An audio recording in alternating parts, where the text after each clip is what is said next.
It's going to be hard for me to live up to that introduction, I think. Thanks everyone for coming out here. It's always great to see people who are willing to sit in a room and listen to people read stuff that they made. And thank you, of course, to Sherry for sort of shepherding us all through this whole process, and to the rest of the mentors, my lateral mentors, I guess. That's a term that I learned last weekend. So I'm going to be reading a few selections from a short story called Dust that is part of a larger cycle of connected short stories.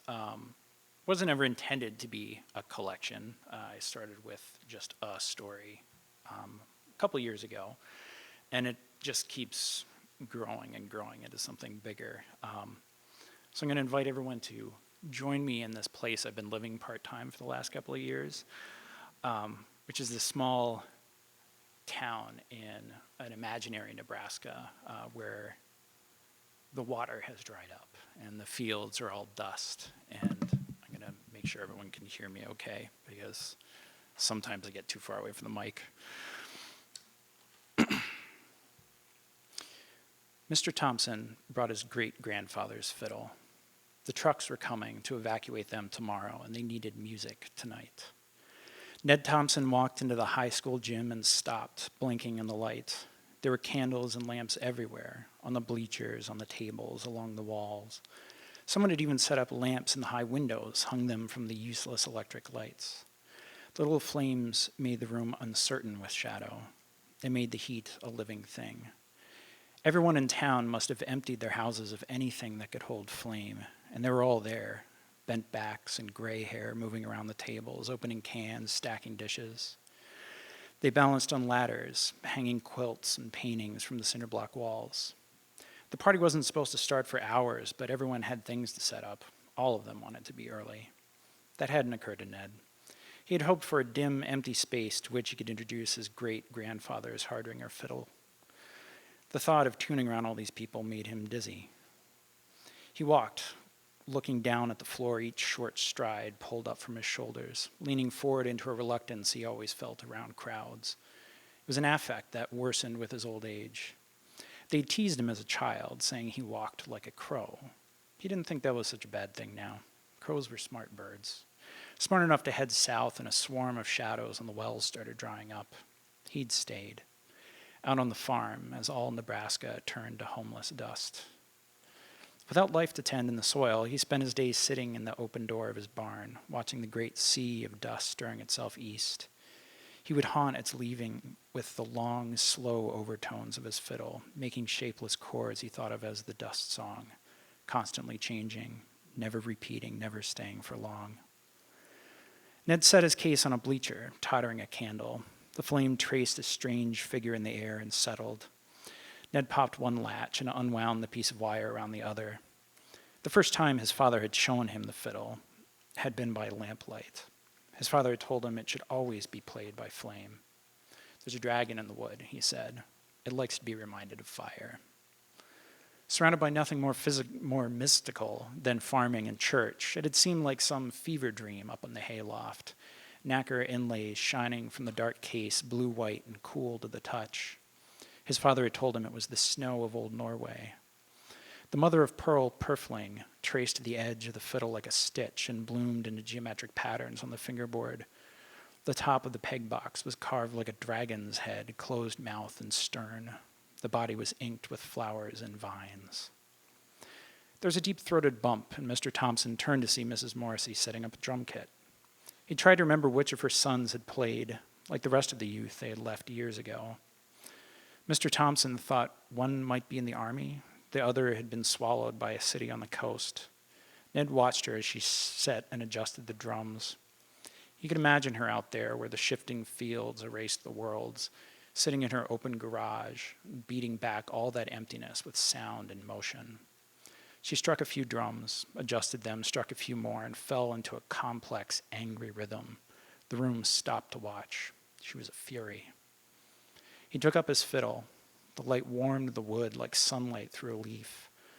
All that forever ago he had asked his father what the instrument's name was. His father had frowned and said it didn't have a name. Ned thought something this pretty had to have one, so he called it Sarah, after his mother. His first draw brought a hush to the room. Mr. Thompson closed his eyes and tried to imagine that he was out in the barn again, up with the hay, his father silent and smelling of the day's farm work. "We only play up here," his father had told him. "This is a secret kind of music." Great-grandfather Torbjorn had passed on the old ways to Ned's father out in that same barn. Torbjorn had refused to learn English, and Ned's father had known Norwegian, so he was taught without words. Torbjorn would play a figure and pass the fiddle to his grandson, who would try to repeat it. The old man would take the fiddle back and play again. Ned's father never knew what he was doing wrong, only that eventually the old man would play a different tune, and he would know that he had gotten it. So it was with Ned and his father, sitting in the hayloft, no language but music passing between them until they'd closed the fiddle back in its case. Mr. Thompson held up his bow and looked at Mrs. Morrissey. She adjusted a drum, looked back, raised her sticks, a few wild locks of gray hair falling around her face. It was Benjamin, he remembered, that soldier with the same serious look. He had played the drums. He had lost a hand in some far-off desert, and Mr. Thompson wondered if he ever dreamed of playing music. Maybe his mother was that dream. With a nod, Mr. Thompson set his bow to the strings, and they started. They fumbled between her ferocity and his meditation. They started and started again. They traded phrases back and forth, inventing a common language. Then the music caught between them, flared, held. Ned closed his eyes and let himself be carried away to snow and dragons. Scott brought his candles, half-used, dripping with their heavy scents, a habit inherited from his mother. He had boxes of them. He thought for sure that everyone would notice, that they'd talk about he had brought so much light in with him, so much light from someone so quiet. The day was still bright when he got there, carrying one sagging box. He had to stop in the doorway and blink, certain he was walking into darkness, but there were already lamps and lanterns, whole forests of candles on every surface, aflame and dancing. They didn't need him. Someone smiled and swept the box away, saying that maybe they could use these when the rest burned down. Dr. Sampson brought his medicine. He brought his sutures and bandages, his antibiotics and stethoscope, his black leather bag. He wore his old-fashioned suit despite the heat, stood straight and tall despite the fentanyl singing through his bloodstream. He wanted to weave to the strange music churning in the candle-filled air, but he was already teetering, mixing alcohol with the drug that had killed his dear friend. In a town like this, the best doctor is something between a priest and a vet, Dr. Tyler had told him when he'd first arrived. He had said it often, his drooping mustache damp from liquor, his eyes glazed from painkillers he took in alarming amounts. Across the room, Dr. Sampson watched an angry group coalesce around Joe, the shimmering light steeped the scene in the honey of a slow dream, the glass and blood and damp fury in their eyes. Joe dropped his broken bottle, Scott cradled his head, the rest of the men left. Dr. Sampson pictured himself walking over and found he was drifting through the dancers. Refracted through chemicals in his broken heart, the music was all echoes and reflections, the bodies all wild ideas defying their age in Christian blood. Dr. Sampson knelt next to Scott and eased his hands away from his head. "I'm fine," Scott said. "You need stitches if you don't want a scar." "No, scar's fine." "Something for the pain?" "No." "Here, have some of this," Joe said, holding out a bottle. Scott looked at him and took it. He tipped it back, choked and sputtered. Joe chuckled. Dr. Sampson stood. "Want me to light that for you?" Dr. Sampson asked, all dizzy seriousness. "What?" Joe asked. "Your bottle, it's half fire anyway." Joe blinked at him and then held the bottle out, but Dr. Sampson just continued to stare, waiting for an answer. "You all right, Doc?" Without answering, he turned away, following the line where the music washed up against the 1,000 little flames. He found an opening between candles on the bleachers. The wood creaked as he sat, all the weight of his life settling down with him, spilling over into the footwell behind. The dancing nodded and untangled, the old faces red and sweating, furious with this last celebration. Dr. Sampson followed his overflow backwards, laying down into the foot space, thinking of Dr. Tyler, of his smell of sweet tobacco, thinking of finding him cold with a needle still in his arm. Dr. Sampson saw that he'd knocked over one of the candles. It lay licking its flame up the footboard. The varnish bubbled.